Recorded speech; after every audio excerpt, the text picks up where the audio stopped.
Si Rent ay isang walang kwentang talunan na naging isang skeleton at nagsimulang mag-evolve bilang isang mataas na ranggong halimaw. Si Rent ay isang mandirigma mula sa isang maliit na bayan na pangarap na maging isang miyembro ng matitinding adventurer. Sa kabila ng 10 taong pagtatrabaho, nanatili siyang isang bobong bronze class adventurer sa loob ng walang katapsang panahon. Subalit kahit na may pangarap na trabaho siya, ang kaya niyang gawin ay mga simpleng misyon lamang.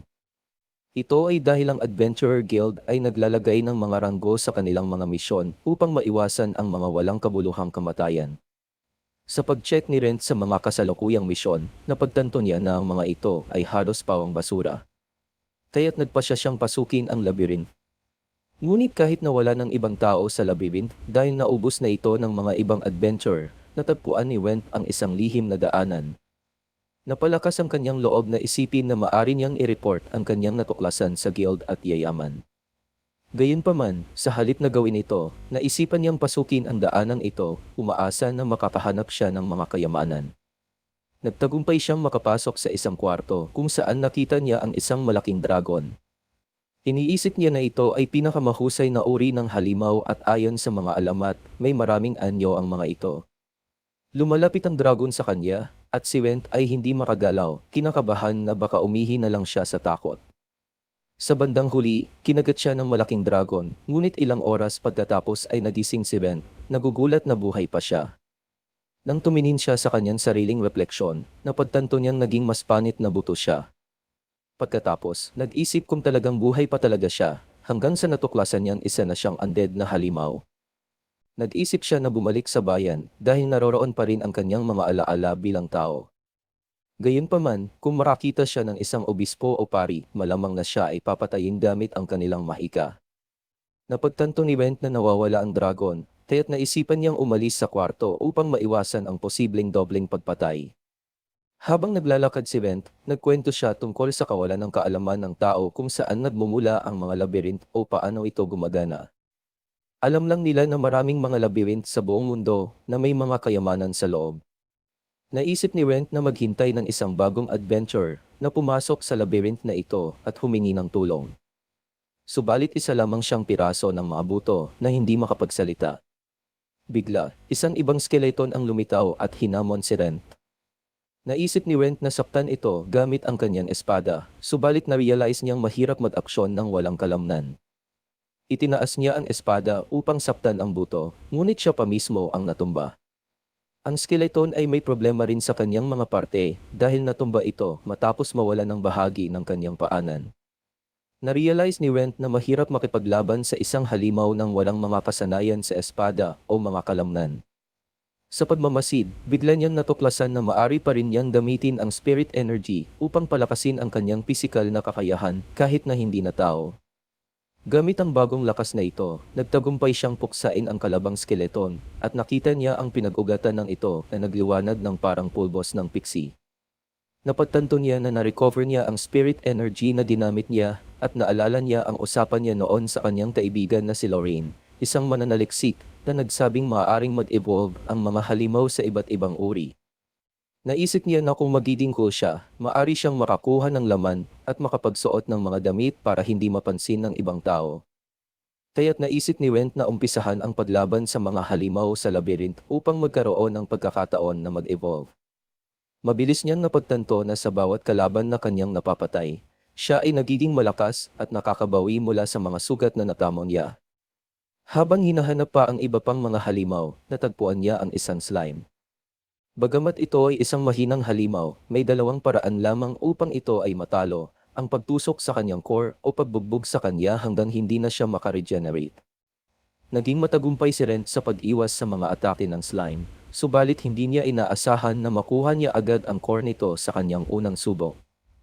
Ipinanatili niya ang mahiwagang bato at kinolekta ang slime fluid upang ibenta ito sa hinaharap dahil ito ay ginagamit sa mga kosmetiko. Sa paglipas ng panahon, napagtanto ni Went na bilang isang undead, hindi na niya kailangang matulog o kumain, kaya't mas makapag-focus siya sa pakikipaglaban upang maabot ang kanyang evolusyon. Gayunpaman, tila ito ay nagiging mahaba. Ngunit sa kabila nito, nagkaroon siya ng mga kakayahan tulad ng paggamit ng mana at divine power kahit na undead siya. Sa kabila ng mga ito, nadarama niyang na-depress siya dahil naglaan siya ng 10 taon bilang isang mahinang adventurer at ngayon ay patay na. Isa siyang bihirang adventurer na nakapagamit ng spirit energy, mana, at divine power, ngunit dahil sa kanyang kahinaan, ito ay mga basic lamang. Pangarap niyang maging malakas at maabot ang kanyang pangarap na maging miyembro ng matitinding adventurer, ang pinakamataas na ranggo. Ngunit napagpasyahan niyang hindi siya titigil sa kanyang pangarap dahil sa kanyang pagiging isang skeleton. Patuloy niyang nilalabanan ang mga halimaw at napagtanto niyang lumalakas siya kumpara sa kanyang buhay bilang isang tao. Pagkatapos ng isa pang laban sa slime, napagtanto ni Went na ang kapangyarihan ay tila iba na. Bigla niyang naramdaman na nagbabago ang kanyang katawan, lumalabas ang mga kalamnan, buhok, balat, at maging mga mata. Nalaman niyang nag-evolve siya bilang isang ghoul at maaari na siyang maglabas ng tunog sa kanyang bibig. Masaya siya na may kaunting laman na sa kanyang mga buto, kahit ito ay medyo tuyot. Subalit ito ay nagpapakita na kung magpapatuloy siya sa kanyang pagsusumikap, maaari siyang maging mataas na ranggong undead tulad ng isang vampire. Una, nagpasya siyang magsalita ng ilang salita, ngunit ang lumabas ay isang malakas na sigaw. Sa kaunting pagsasanay, natutunan niyang magsabi ng hello at good morning, ngunit kailangan pa niyang mag-practice upang hindi magmukhang zombie. Dahil naging cool na si Rent, maaari na rin niyang palakasin ang kanyang espada. Sa kalayuan, nakarinig si Rent ng ingay ng mga espada na nag-udyok sa kanyang mag-imbestiga. Nadatnan niya ang isang dalaga, si Rina, na lumalaban sa mga kalansay, subalit halatang pagod na ito. Matapos niyang tulungan si Rina at talunin ang isang kalansay, nagpakilala si Rent bilang isang adventurer na muling nabuhay mula sa kamatayan. Sinabi niyang kailangan niyang iligtas si Rina dahil magkakampi ang mga adventurer. Bagamat nag-aalinlangan, hiniling ni Rina na huwag siyang saktan. Nagkasundo sila na kailangan ni Went ng damit para makabalik sa lungsod. Bumili si Rina ng robe para kay Went at nagkasundo silang magkita muli sa entrada ng dungeon. Samantala, lumakas si Rent at naging mas mahusay sa pakikipaglaban matapos niyang maging isang ghoul. Nang muling magkita sila ni Rina, ipinakita niya ang biniling robe at iba pang gamit para itago ang kanyang anyo. Natuwa si Went sa kanyang kabaitan at sinubukan ang mga damit. Gayunpaman, isang maskara na may sumpa ang kusang dumikit sa mukha ni Went. Hindi kayang alisin ni Went ang sumpa, kaya't nagplano siyang kumuha ng tulong mula sa isang pari. Pagkatapos, nagpasya silang magkasama na bumalik sa lungsod. Pagdating doon, iminungkahi ni Rina na dumaan sa isang mas tahimik na gate upang maiwasan ang hinala.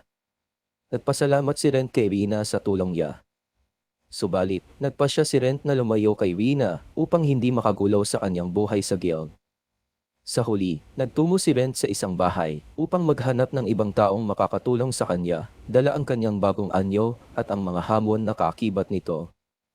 Sa kasalukuyan, balak ni Lorraine na mag-post ng kahilingan sa Adventurer Guild nang bigla siyang magulantang sa katok sa pinto, na siyang senyales ng pagdating ni Rent. Bagaman nagtataka si Lorraine dahil hindi agad pumasok si Rent, nagpasya siyang magkunwaring tulog sa couch. Nang buksan ni Rent ang pinto at lumapit sa kanya, nagbiruan ng kaunti at sa huli, binuksan niya ang kanyang mga mata at napagtanto na siya ay isang ghoul na ngayon. Nang ikwento ni Rent ang kanyang pagbabago, nag-alala si Lorraine dahil hindi pa siya nakakabasa ng kahit anong tala tungkol sa pagiging undead ng isang tao matapos lamunin ng dragon. Tinanong niya si Rent tungkol sa lokasyon ng dragon at sinabi ni Went na malamang wala na ito. Kahit nag-aalinlanan, unti-unting naniniwala si Lorraine sa kwento ni Went, lalo na dahil sa kanyang pisikal na anyo. Nagulat si Went sa kalmadong pagtanggap ni Lorraine sa kanyang undead na kalagayan, ngunit natatakot na baka siya'y ituring na isang paksa ng pananaliksik imbis na kaibigan. Tinanong ni Lorraine si Went kung naalala pa niya ang kanyang sarili. At inamin ni Went na may mga alaala at kamalayan pa rin siya mula noong siya ay tao pa. Kinilala ni Lorraine ang kanyang pag-aalinlangan at sinabing huwag muna itong alalahanin. Kinabukasan, matapos ang mga gawaing bahay ni Went, nagbalik si Lorraine mula sa guild na may bayad para sa slime liquids at magic crystals na nakuha ni Went sa labyrinth. Nagpasya si Went na bisitahin ang isang kilalang blacksmith at nagtungo sa market district na may puno ng wallet. Sa tindahan ng blacksmith, ipinakita ni Went ang kanyang lumang tabak at napag-alaman na bihasa siya sa paggamit ng mana, espiritu, at divinity magic. Hiniling ni Rent na itago ang kanyang triple blessing. Sa tahanan, inaaral ni Lorraine ang mga goals at natuklasan na kadalasan nawawala ang mga alaala at emosyon ng mga goals na naging undead dahil sa malalakas na halimaw, kaya't espesyal ang kaso ni Rent. Namumulila siya sa kanilang pagkakaibigan at ang mga araw kung saan tinuruan siya ni Rent sa mga halaman at pakikipaglaban. Natanong niya ang sarili kung bakit hindi siya sumasagot sa mga liham mula sa guild, napagtanto na hindi niya hinahangad ang mga leksyon mula sa mga nakatatanda. Samantala, nagpapasalamat ang blacksmith kay Went sa kanyang order at binigyan siya ng pansamantalang tabak na gumagamit ng mana at espiritual na enerhiya. Nang magbalik si Rent sa bahay, nag-prepare siya ng hapunan para kay Lorraine na natutuwa sa kanyang luto. Inamin ni Rent na hindi siya nagugutom, na itinuring ni Lorraine bilang positibong palatandaan. Tinanong siya ni Lorraine tungkol sa kanyang mga layunin at inilahad ni Went ang kanyang hangaring maging tao hanggat maaari sa pamamagitan ng existential evolution. Natapos ni Went ang pagdagamot sa kanya at tinanggal niya ang benda. Nakita pa rin ni Went ang ilang marka ng kagat at nagpasya siyang pagalingin siya lalo pa. Napansin ni Lorraine na iba ang itsura niya. Hinubad niya ang kanyang mga damit para tingnan ang kanyang sarili. At sinabi niya sa kanya na maaari niyang sabihin sa mga tao na ang mga peklat sa kanyang katawan ay mula sa mga lumang labanan. Tinitigan niya ang kanyang mukha sa salamin at nagulat siya nang makita na nagbago rin ang kanyang mask. Nakikita na ang ibabang bahagi ng kanyang mukha. Sinabi ni Rent kay Lorraine na dapat manatiling nakatago ang bahaging iyon. Sumagot ang mask sa pamamagitan ng pagtago ng ibabang bahagi ng kanyang mukha at pagpapakita lang ng itaas na bahagi ng kanyang mukha. Nagtataka si Lorraine kung ang mask ay sumasagot sa kanyang kagustuhan at binago ni Rent ang mask para ipakita ang kanyang ibabang mukha. Tinanong niya si Rent kung maaari na niyang alisin ang mask na yon na sumusunod ito sa kanyang kagustuhan. Sinubukan ni Rent na alisin ito, ngunit ito ay nanatiling nakadikit. Sinubukan din ni Lorraine na hilahin ito mula sa kanyang mukha, ngunit hindi ito gumalaw. Naguguluhan siya rito, ngunit dahil mukha pa rin siyang undead, naisip niya na mas mabuting manatili ang mask. Bumalik ang mask sa pagtakip ng kanyang ibabang mukha at sinabi ni Rent sa kanya na iiwan niya ito sa danoong paraan sa ngayon. Napansin din ni Lorraine na mas malinaw na ngayon ang boses ni Rent at nagtataka siya kung dumaan ba siya sa isang existential na ebolusyon. Naguguluhan siya kung bakit naantala ang kanyang ebolusyon dahil ang huling beses na siya ay nag-evolve ay pagkatapos niyang talunin ang isang halimaw. Nagtataka si Lorraine kung ang kanyang ebolusyon ay dulot ng pagkonsumo ng kanyang laman at dugo. Sinabi niya sa kanya na ang ideya ay hindi malayo sa katotohanan dahil ngayon ay mas mukha siyang troll kaysa sa hole. Ang mga troll ay mga halimaw na alipin ng mga vampira, mas mababa ang ranggo nila kaysa sa mga vampira. At sinabi ni Lorraine kay Went na kamukha niya ang isa. Nagtataka si Rent kung bakit siya mag-evolve sa isang troll. At sinabi ni Lorraine sa kanya na ang konsepto ng existential na ebolusyon ay misteryo pa rin sa mga iskolar. Sinabi na mayroon siyang hypothesis at sinabi sa kanya na huwag makatulog habang ipinaliliwanag niya ito sa kanya. Sinundan niya ang kanyang ebolusyon mula sa isang bungo na walang kamalay-malay, naging isang goal na may mga karapatan, at ngayon ay mukhang isang troll. Kung mapagtanto niya ang kanyang ebolusyon sa isang troll, sinabi niya na posibleng mag-evolve siya sa isang vampire lord, ngunit hindi niya alam kung paano ito mangyayari. Sinabi ni Lorraine na hindi ito imposible, ngunit hindi rin ito sigurado. Hinikayat siya ni Lorraine na patuloy na isipin ito at subukan ang kanyang kakaibang uri ng ebolusyon at sinabi ni Went sa kanya na gagawin niya ito. Nagpasalamat si Rent kay Lorraine sa tulong na ibinigay nito sa kanya. At sinabi ni Lorraine na hindi ito problema. Pumunta si Rent sa kanyang silid upang magpahinga at mag-isip ng masusing plano. Sumunod na araw, nagbalik siya sa labyrinth na bitbit ang mga healing potion at nagpatuloy sa pag-eksperimento sa kanyang ebolusyon. Sa mga susunod na linggo, patuloy siyang lumaban sa mga halimaw sa labyrinth, nag-ambisyon na maging mas mataas pa sa isang goal. Habang si Rent ay patuloy na nagpapalakas, hindi niya malilimutan ang mga taong tumulong sa kanya sa mga panahong ito ng kanyang pag-aangkla sa kanyang sariling pagkakakilanlan. Sinabi niya sa sarili na hindi niya makakalimutan ang mga pangarap niya at patuloy siyang magsusumikap upang mabot ang mga ito.